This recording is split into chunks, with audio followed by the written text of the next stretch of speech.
22º domingo do tempo comum. Os povos antigos em geral e os judeus em particular sentiam um grande desconforto quando tinham de lidar com certas realidades desconhecidas e misteriosas, ainda mais ligadas seja ao tema da vida ou morte, que não podiam nem controlar nem dominar. Criaram então um conjunto de regras que interditavam o contato com essas realidades. Por exemplo, os cadáveres, o sangue, a lepra. Assim os povos antigos foram colocando essas regras e que pelo menos regulamentavam a forma de lidar com isso, de forma a torná-las às vezes inofensivas. No contexto judaico, de modo muito particular, quem infringia, mesmo involuntariamente, essas regras, estava colocando a si mesmo, a sua vida em uma situação de marginalidade e de indignidade que o impedia de se aproximar do mundo divino, do culto do templo. Então, quem se aproximasse, por exemplo, de uma pessoa, de um cadáver, ou de uma pessoa que está leprosa, tinha contado a questão do sangue, parecia uma coisa do mundo que me separa de Deus. Então, bom, era uma coisa muito séria para eles, Dizia então que a pessoa ficava impura para readquirir o estado de pureza e poder reintegrar a comunidade do povo santo. O crente necessitava de realizar um rito de purificação cuidadosamente estipulado na lei. Então, na época de Jesus, as regras da pureza tinham sido absolutamente ampliadas pelos doutores da lei. Era muito mais. Havia uma lista imensa de coisas que tornavam o homem puro, que o afastava da comunidade do povo santo de Deus.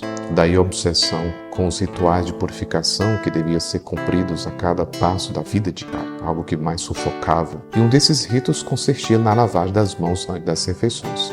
Opa, que é interessante, importante, não? E depois de uma pandemia a gente aprendeu muito mais isso. Porém, na sua origem estava provavelmente a universalização do preceito que mandava o sacerdote lavar os pés e as mãos antes de se aproximar do altar e para o exercício do culto. Porém, na perspectiva dos doutores da lei, a purificação das mãos antes das refeições não era uma questão de higiene, de limpeza, mas uma questão de pureza ritual, de ritualismo. Em cada momento, o crente corria o risco, mesmo sem saber, de tropeçar com uma realidade impura e de lhe tocar. Para evitar a impureza, que lhe ficava agarrada às mãos, assim eles pensavam, se traduzia juntamente com os alimentos no corpo, exigia-se a lavagem das mãos antes das refeições.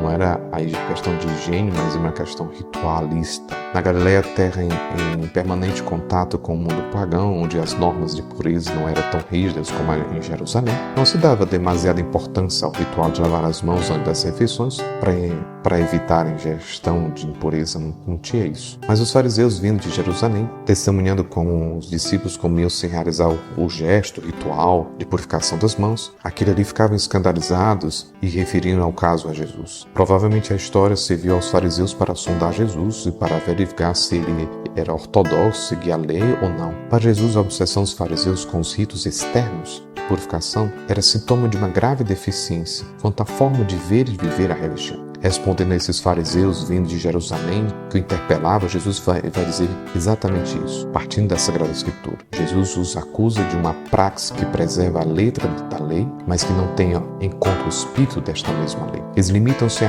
repetir sem critério práticas exteriores e formalistas, ritualistas, mas não se preocupam com o acolhimento da vontade de Deus. Este povo me honra com os lábios, mas o seu coração está longe de mim. A religião que praticam é uma religião vazia e estéril, que não vem de Deus, mas foi inventada pelos homens. Segundo Jesus, quem se instala numa vivência religiosa desse tipo é hipócrita. Interessa mais em aparecer do que ser, a materialidade do que a essência das coisas, a salvaguarda dos próprios interesses do que o cumprimento da vontade de Deus. Na verdade, os fariseus cumprem as regras, mas não amam. Vivem no fingimento da máscara da religião, mas não se preocupam minimamente com a vontade de Deus. A religião deles é uma mentira, uma hipocrisia, ainda que se revista de ares muito santos e muito piedosos. Querido irmão, que a gente não viva da aparência. A gente já falava um pouquinho semana passada, Deus deseja ver a nossa autenticidade, a nossa verdade. Que as nossas atitudes não sejam aparentes, mas demonstrem interioridade, verdade daquilo que nós somos. Bom domingo para você.